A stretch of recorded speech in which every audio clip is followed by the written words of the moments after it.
Xoş gördük əziz izləyicilər. Testimizə diqqət edirik. Birinci testimizin cavablarında göstərilib ki, play, playing, played.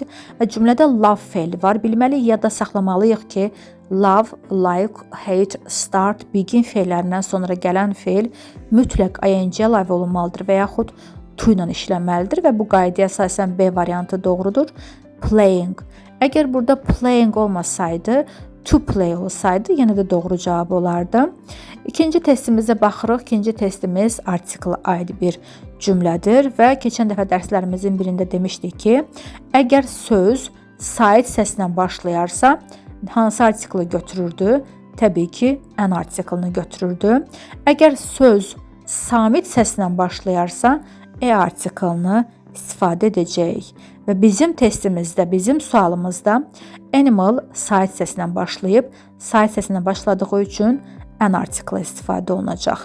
Bundan başqa, məsələn, an elephant və yaxud an orange və s. bu nümunələrdəndir. Üçüncü testimizə baxırıq ki, üçüncü testimizdə deməli biz ipucu olaraq nə verib?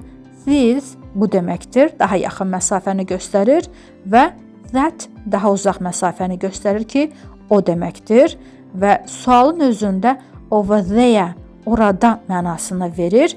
Ona görə uzaq məsafəni göstərdiyi üçün B variantı doğru variantdır. Növbəti dərslərdə görüşənədək sağ olun, özünüzə yaxşı baxın.